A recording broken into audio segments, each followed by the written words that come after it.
The economic freedom fighters are promising South Africans land and jobs if they're voted into power. The party launched the 2021 local government election manifesto today. EFF leader Julius Malema said corrupt officials would be eliminated once the party was in power. Now, if they ask you, what have you done? The list is too long. We must start telling them our own stories before we even govern. We have fired corrupt mayors. We have fired corrupt municipal managers.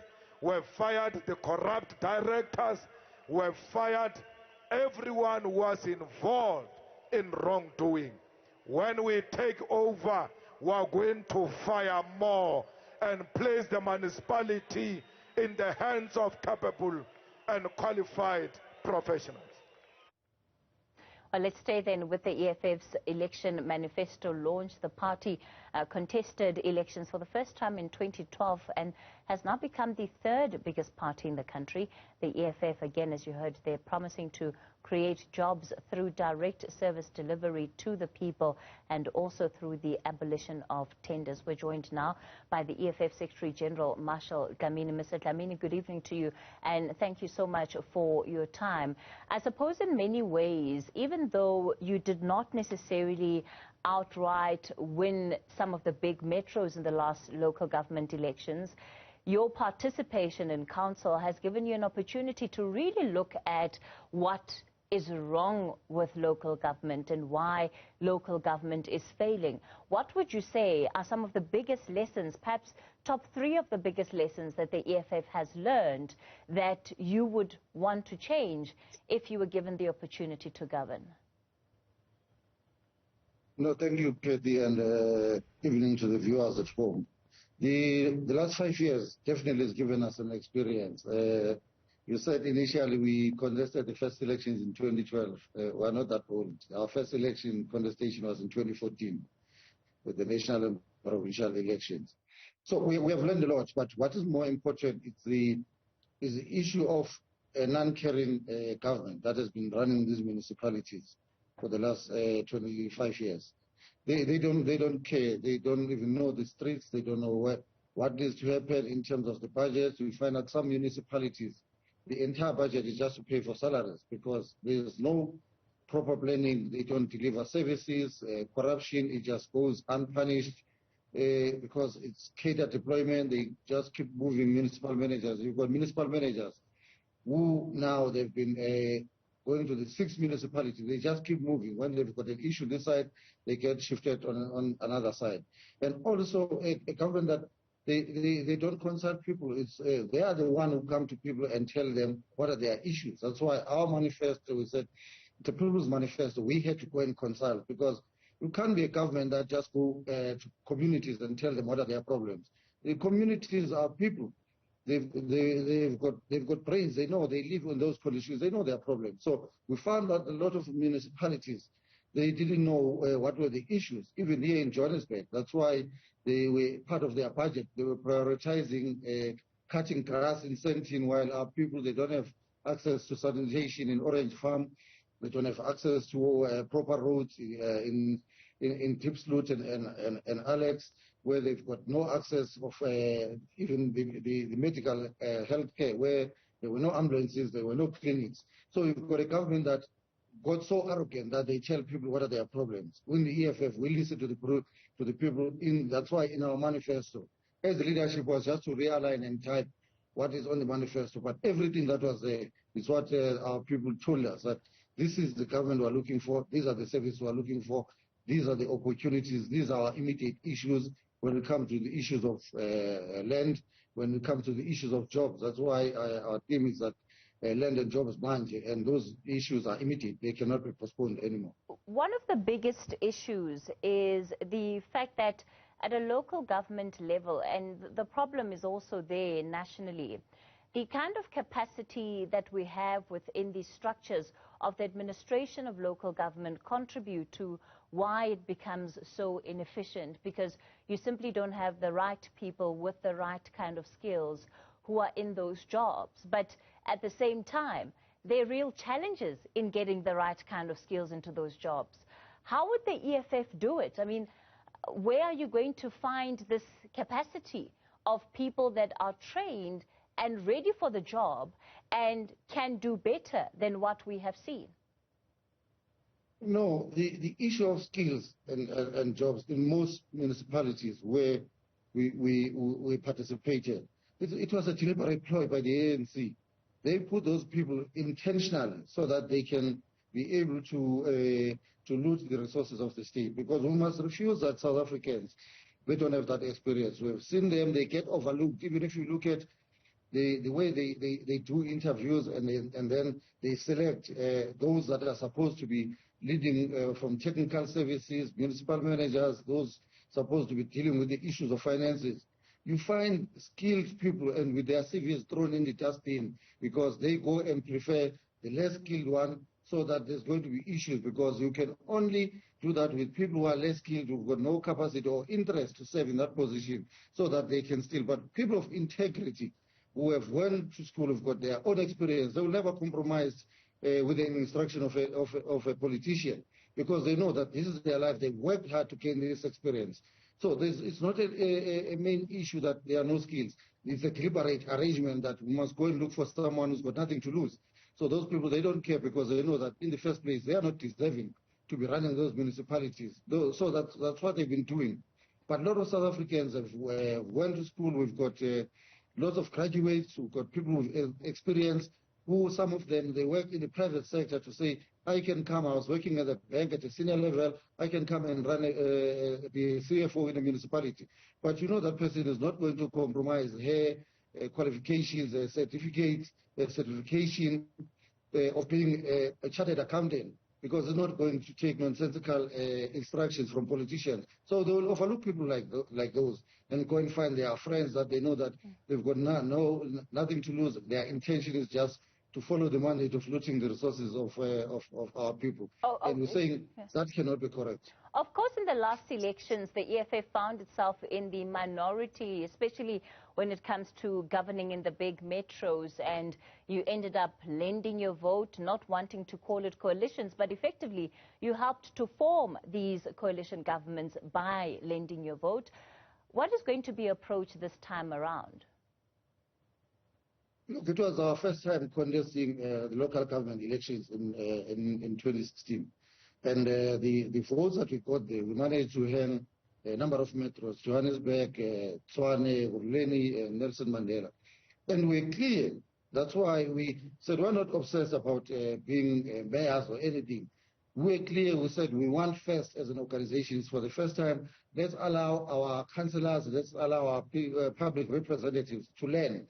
But those that we're going to work with, because ours is to prioritize, we don't care who's sitting as a mayor, as long as the services and the policies, our policies, they get delivered. That's why we lended our vote to the DA, and then they implemented what we wanted in terms of insourcing.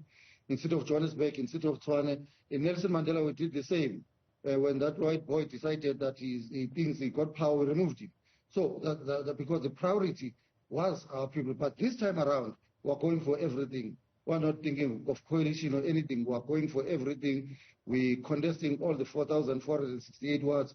We're going for everything to win municipalities so that we can run these municipalities alone and demonstrate the capacity of the EFF in terms of leading our people on the ground, making sure that we deliver services, making sure that we create jobs, making sure that our people, they've got access to land. We shouldn't be at this stage as a country still talking the issues of homelessness and landlessness. But Mr. Dlamini, at a very practical level, you know, of course it's always great to hope for the best, but as many other politicians would do, it also to prepare for the worst. So if your best in terms of what you're anticipating will come out of this election does not happen, and you again find yourself in the same position where you can be kingmaker and not necessarily the king that you want to be, what is going to be your approach? Because that is an important thing for the electorate to know. No, look, the Central Command team has taken a decision now that if we do get into those hanging municipalities, we're going to government. We're no longer sitting on the side.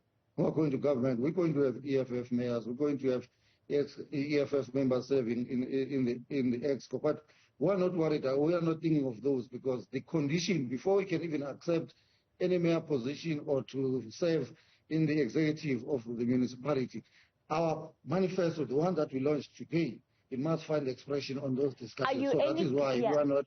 Are you any clearer that's why we're about, not thinking of that. Sure. Are you any clearer about which political parties you are going to be willing to associate yourselves with? We know that, of course, it ended quite badly with the DA the last time around, and one again would be really curious to know who the EFF would have on its radar should it find itself in that position. The political party that is going to read and understand the EFF manifesto and prepare that this is the manifesto that is going to be implemented. That's a political party. We know they are racist, so the issues of land, they bluntly refused to give our people the land because they know they are representing those that stole our land. The ANC, we know them that their interest is to go and loot the resources of our people.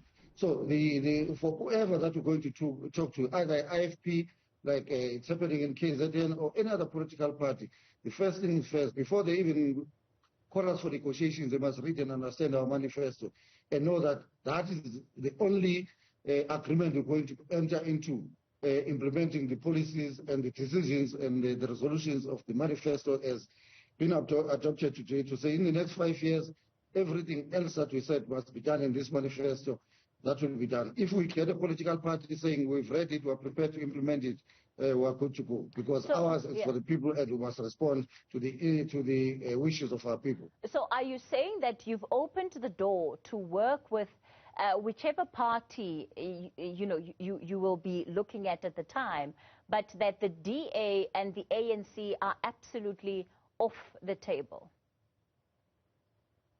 No, they're not off the table, as long as they are prepared that the wishes of our people, which are in this manifesto, they are going to be implemented without any interruption. We can speak to anyone. Our interest is our people, it's not us as politicians or leaders of the EFF. As long as if we go to a municipality there in Coxton, and TA, they said everything that is on the manifesto of the EFF is going to be implemented with speed, without any interruption or discussion. We're talking to them. If the ANC in a Musina municipality, they prepare to implement everything that is on this manifesto. So ours is our people's wishes, which are in this manifesto. So that is the only way we're going to enter any discussion with anyone. Practically, one finds that position is almost impossible. We just have to look at the record of what took place in the city of Johannesburg.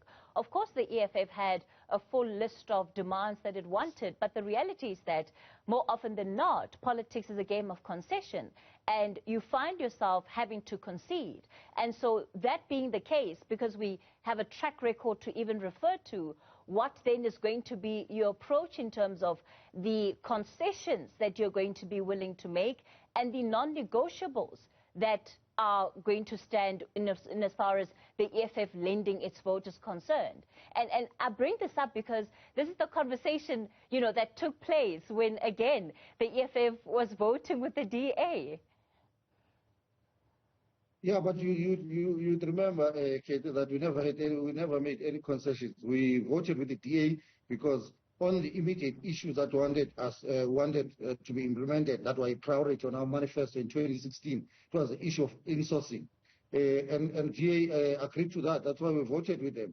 When they started changing gears in terms of the issues of land, especially when Mashaba started taking the buildings and giving it to white parties, then we started having an issue with them when they voted against us in Parliament on the amendment of Section 25. That's when our relationship with them ended, because ours has always been on the principle of our people's wishes.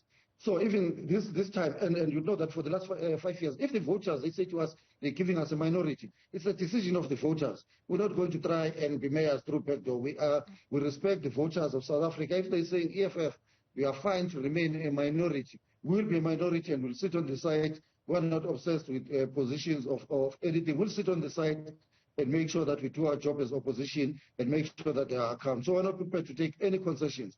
If our manifesto is not agreed to, we're sitting on the side as opposition, because that would be a decision of the voters themselves to say, we're giving you least votes as opposed to this party because we want you to be opposition. We are putting our manifesto out there to the voters to decide. The president today was very clear, articulate in terms of what is our manifesto. South Africans, they heard him, the voters, they heard him. For the voters to decide. If they say we minority this side, we'll do that, but their wishes will not going to compromise them, because when we're consulting, they never said to us, these are our wishes, but if you find time, go. If you agree, just go and compromise. Well, they didn't give us that mandate, so we're not prepared to compromise anything.